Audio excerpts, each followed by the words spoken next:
Hello everyone, Ed Hawkins here. Welcome to the last of our 4 sessions together. This one's entitled Getting Ready for the First Rehearsal Back.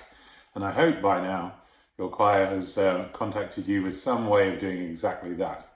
It's been a long old road, and well done for taking the initiative to watch these videos and try and keep up with a bit of good singing practice. This will be a shorter session. It'll be less in-depth with the technique side of things, but it will just touch on what it will mean to go back into this routine of practicing. I do hope you're looking forward to it. I hope you've got some idea of the music you're going to be looking at. If you want to have a think about getting your music ready, now might be the time to start looking online for some recordings of it. You shouldn't need to buy a CD. You should be able to search up online and find either on YouTube or something like Spotify or something like that, a good recording. And what I would suggest is listen to a few different recordings of the pieces you're going to learn, or if you're doing some old favorites, maybe find some different recordings of it so you can practice it at different speeds. I discovered when I first started singing that I would just listen to one recording that I loved because, I don't know, the singer was really, really fantastic. And I realized that actually what I was doing is I was building up a pretty hard and fast concept of how fast things are supposed to go. And then when I would get them ready and sing them to someone, they'd go, oh no, it's not that speed at all. It would really throw me because I had to really go against what I thought was the definitive tempo. So try and find a variety of different recordings of the music you're going to do. You might also be interested to listen to some good examples of good singing. So I recommend, there's a person I'd like you to check out online. His name is Cesare Siepi, S-I-E-P-I. And he is a great example of what's called a basso cantante, a singing bass, a very lyrical bass. And for many basses, and for many singers, he's just one of the greatest singers who ever lived. And his style of singing is one I would like you to be aware of. There are also lots of great other singers as well, of course, but especially for us basses, getting away from the feeling that bass singing needs to be woofy and heavy and porridgey. Listening to someone like that, like Cesare Siepi, is a great way to sort of free yourself of that notion and think, oh, actually, I can be a Rolls Royce, not a tractor, with my voice. So we're going to talk a bit about some different things we can think about for this first session back with your choir. But there's a big thing I want you to have in your mind throughout. When you are back in that rehearsal, you take sole responsibility for your own singing. It's very unlikely and would be a bit rude if the person standing next to you turned to you and said, oh, don't forget to stand up straight, or remember to relax your jaw. You think, who the heck are you? But this is the point. You are on your own with that. And if you have been working on things in your singing, like releasing tension, like standing a different way, like breathing a different way, the conductor will give generalized advice, which I'm sure will be very, very valid. And some of it might really be what you need to hear. But also, you are on your own individual journey with your voice. And if you are trying to work on posture, you're in charge in that rehearsal of being on it with yourself. So a little bit more on that later. Okay, let's get cracking. A quick word about posture then. We've chatted about it in previous sessions, and I'm sure you're gradually got an idea now of what is good posture and what is bad posture. If you want to quickly check in with your posture, a good analogy is that feeling of imagining your hair is tied to the roof and you're dangling from it like a marionette, like a puppet. And that gives you a feeling of being very upright, but also very, very relaxed. Like you can feel your legs and your arms are sort of dangling, and yet you're really quite tall. And that nice feeling of a long spine. Now, like I say, it's very easy when you're in your own house, and if you wanted to, you can swing your arms around. You may be 2 meters apart from your other singers when you get back, I'm not sure. But you might find yourself cramped in, You might find yourself in a cold church hall or village hall or something like that. Back in that kind of unfamiliar environment, you might find you're sitting on uncomfortable chairs. You might find your conductor has asked you to sit and sing when actually you'd rather stand and sing. Anyway, lots of outside influences on your posture. And like I said before, you're in charge of making sure that your posture stays good. So the advice I would give you is try not to get locked in any way. So try not to lock your knees. Try not to get your shoulders to feel locked, and also your spine. Imagine that it is a living thing, you know, and you don't want it to sort of rigor mortis into this this position, which will affect your breathing. So quick word about folders, because you'll probably be holding some music up. My old trusty folder here. Be careful as you go through a whole rehearsal holding a folder like this. The tension will creep in across your shoulders, and you can just, while you're singing in the bar's rest, just give your shoulders just gentle little circles. Even in a concert, you can sort of hide these sort of things which will just free your back up, just moving, always fluid, just trying to keep your back from seizing up in the position. Also just gently shifting your weight from side to side, very subtly, just making sure the weight is not just straight down your heels into the floor, but also is on your big toe as well as your heels. That will help you to unlock the knees and things like that. So you're in charge of your posture, don't forget. And if your rehearsal is an hour before your first break, for example, you will need to do something to just keep yourself limber. If you were waiting for a bus for an hour, you would not stop still, holding your bag out in front of you for an hour. So when you stop, when your conductor stops, it's just your time to think, am I keeping free?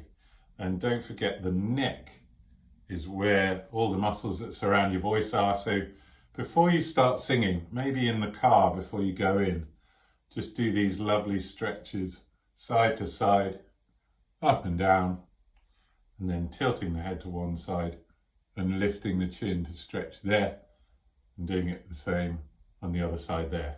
And just when you get a couple of moments, maybe in the tea break, just do that. Also, in the tea break, don't feel like you have to, sorry, I've just dropped all the music on the floor. Don't feel like you have to not speak to anyone and like project la voce. Talking gently to your friends and talking before you start rehearsing can be damaging for your voice, but is actually quite a good way of warming up. My natural speaking voice, it tends to creep up. If I'm not careful, it'll go tight and go like that.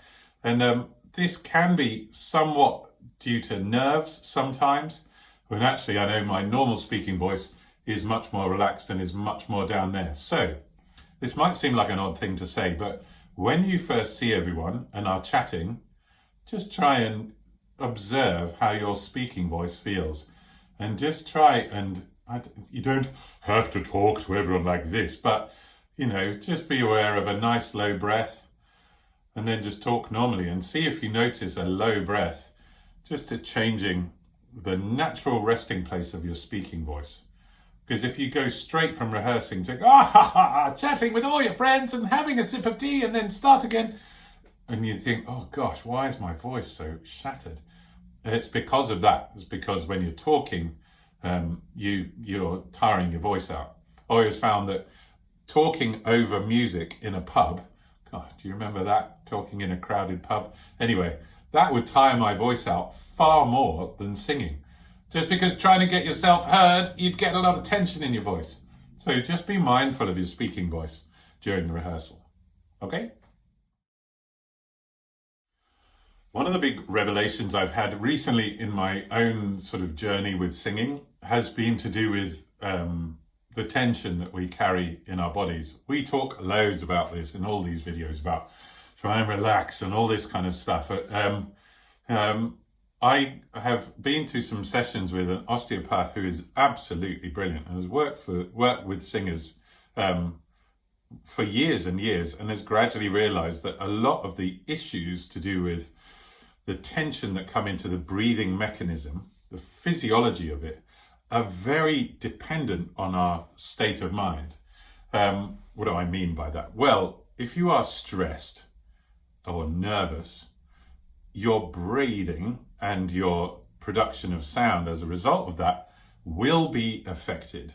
And it is not a sort of airy-fairy kind of, oh, well, try and just be confident and all this will go. It is your body's fight or flight mechanism. And just this feeling of sort of bracing yourself as if you're going to get into a fight. Your body doesn't really know the difference between that and I'm about to sing in a concert.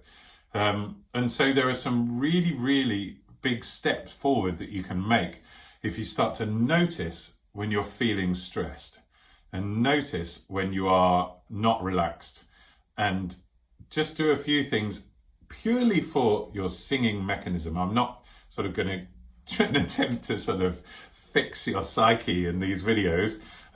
Lord knows all us singers sort of struggle with these kind of emotional sides of, oh my gosh, what is everyone going to think when I sing and all this kind of stuff. It is related though. The tension you feel manifests itself in your breathing. So a quick exercise that you can just do, just maybe when you pulled up to the rehearsal and you just want to reset. So here's what you're going to do. You're going to breathe in, hold it for 5, breathe out, hold it for 5 on the out breath, and then breathe in again. We've done it in one of the other sessions, but let's do it together. So breathe in and hold for 5 through the nose. 1, 2, 3, 4, 5, and then out through the mouth. Hold it on the out breath. 2, 3, 4, 5, and then as if you're smelling a rose. That lovely, generous breath in. Okay, so relax back to your normal breathing. We're going to do that again. And I just want you to feel like maybe just before you go into the rehearsal, you just do this a couple of times. It's really, really fantastic. So breathe in with me. Hold it for 5, and then a really generous sigh. Hold it on the out breath. 2, 3, 4, in through the nose. Smelling the rose, filling your lungs up with that fragrance, and hold it again. And then release it in a nice, happy sigh. Now, when you do that sigh, it gets in touch with what singers call their primal sound, which is the sound you make if you're a howler monkey in the rainforest calliope or something like that. It's a sort of everything stripped away, bare sound that your vocal folds make. But it's a very good guide as to what your normal singing voice should be. And a nice sigh can just help you get into, that feels nice and resonant, but also super relaxed. So try that if you get a chance, just to reset the tension of the day. Okay, so let's talk a bit more about this first rehearsal back. Why don't you set yourself a bit of a challenge? A couple of challenges, let's say. So pick something about your singing which you want to be better at. Maybe it's the idea of not pushing the sound and just being relaxed at all times, getting that lovely burnished mezzo forte sound all the time, like we chatted about, I think, once in the other sessions. Have that in your mind and set that as your goal for the rehearsal. But also, I'd challenge you, try and only have to be told something once by the conductor. I know it sounds like I'm sort of giving some behavioural talk to year 9s or something like that. But what I mean is this. If the conductor says, I want you to breathe there, and then the next entry is forte, you're all smart people and you should be able to make a note of that. And then every time you do it, try and make sure you do it. And I want you to think every time the conductor has to tell you the same thing twice, just see that as a little check to yourself and go, oh yeah, I forgot that last time. If you don't have a pencil, you will keep making this same mistakes over and over again. I have studied music for years and I consider myself like a fairly good musician, and still it's just the in one ear out the other when it comes to weekly rehearsals with a whole week to forget what you've been told in between. It is such a blessing to a conductor when they know they have a choir. When he says something, they are listening and he can see heads down and pencils go tick, or a pair of spectacles or something like that. If you notice there are things that you are always getting wrong, take some time during the week just to figure out, oh, why do I keep messing that up? Listen to the YouTube video you've chosen, and it might surprise you. The mistake might be something that you've miscounted 4 bars earlier, or a note which you thought was the same note from ages ago, which has just got lodged in your brain and is affecting a certain entry or something like that. So be open to the idea that you might have got a mistake embedded in you from earlier and then you're singing it wrong later. For example, when I repeat this, that's no longer a B flat, for example. Slight differences in repeated material are a classic.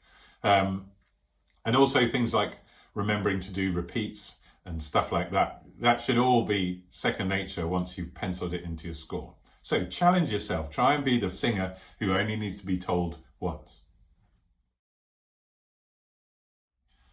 A quick word about comparing yourselves to others. Now you probably think I'm going to say, you mustn't do it, and we're all unique individuals. But actually, sometimes it's quite good if you've got someone in your section who you think is doing really, really great. Instead of thinking, I don't know how they do it, I'll just follow them. Try and work out, now you've got more of a sort of sense of what makes a good member of a choir. What is it about that person which makes them more confident when they come in? What is it about them which makes their sound seem more reliable and things like that? Because you probably know the answer. It's probably to do with, if they're making a nice, free, easy sound at the top on a high note, for example. Obviously, it might be that they're a baritone and you're a bass and you're sort of comparing yourself to a much higher voice type.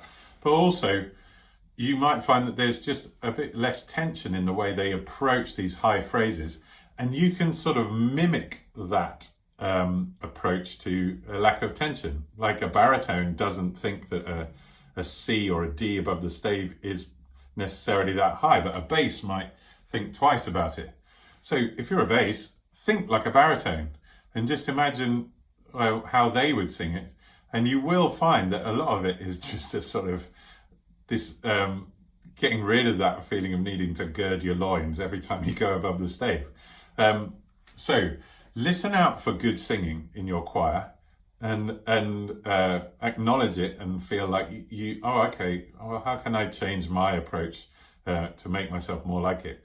If it's to do with the person in the section who always comes in nice and confidently, well, we've talked about that before. The readiness is all. And if you are well prepared, then, even a young child can sing something quite complex because they don't know it's hard. They just know, it comes in now. And the rhythm is this. And you just got to sort of maybe just give yourself the confidence to write in the music, 1, 2, 3, 4, and 1. And then just think, I'm just going to go for it. And this is the main point. Some people talk about being strong and wrong. Conductors would far rather hear you come in gloriously confident 2 bars early, obviously not in a concert, in a rehearsal.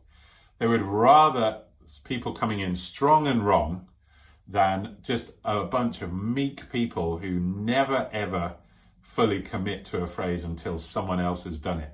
So maybe challenge yourself in your rehearsals to dare to be wrong. But actually, you'll probably find your instincts are correct, especially once you've got to know the music. You will probably come in right, and it's just a case of breathing right and then just going for it. And you'll find also you'll sound better because you won't be tense.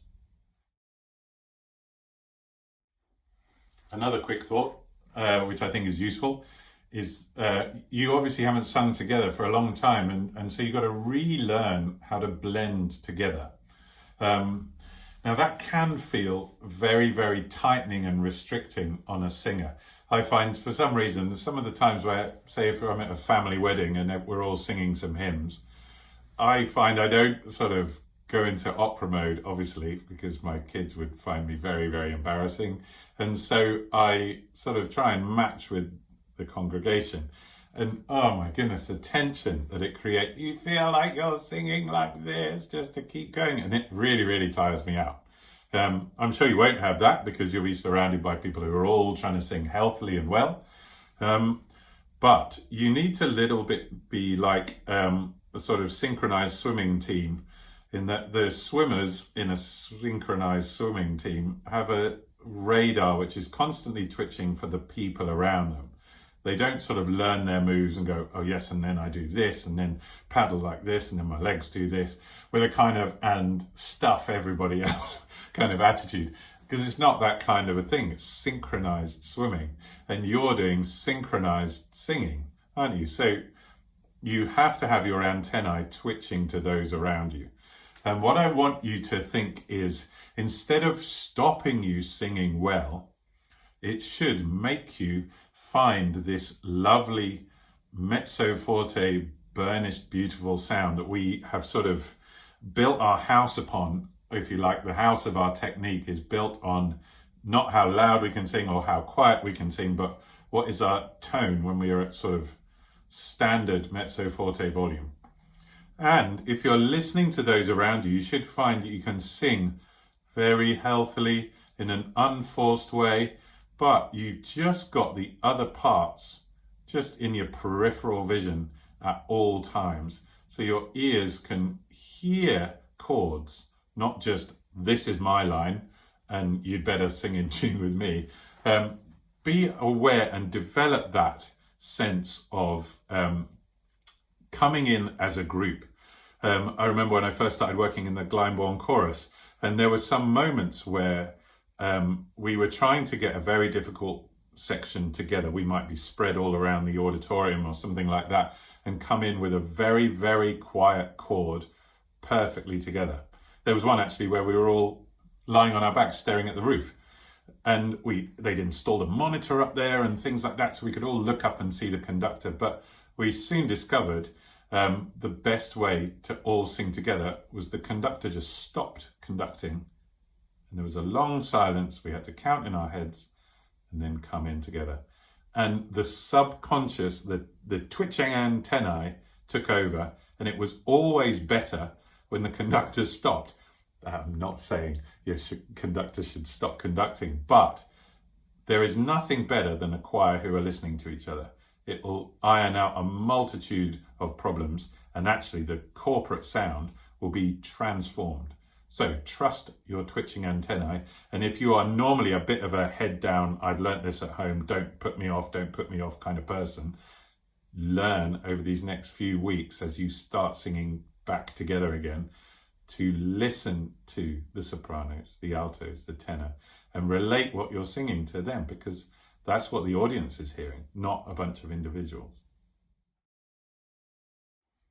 So that's it. That's the end of our final session. I'm so grateful that you've sort of come along for the ride with me, and I hope you found some of what I've said useful. It's very worth listening to the video sessions with the other singers as well, the soprano, alto and tenor. They're all brilliant, and they all bring a lot of experience to what they're talking about. So it's up to you. Decide what you want to do with these sessions that I've given you. You might find that you want to just sort of work out if there's an exercise I've given you which is quite useful. Just find that, work out what time in the video it is, and just sort of fast forward to there. And you're more than welcome to use it as a sort of warm-up technique or whatever you want. I hope more and more people realize as we come out of this COVID period, and hopefully the lockdowns all stop, that communal singing will be one of the great healing things for our society. And I do hope you get new members coming to your choirs, and who you can be welcoming to. And just as we all sort of process getting back together, what better way than to make music together? I wish you and your choirs and your friends all the very, very best with your endeavours. And do keep following ETO and all of the things that they're doing online, not just the stuff for choirs, but some of their shows as well, which they've been able to film. I am very proud to be associated with them and their constant effort to not just provide content, but also to connect with people. So check them out on Facebook and on Instagram and online, and hopefully we might see each other in person at a venue at some point. Okay, take care of yourselves. Bye-bye.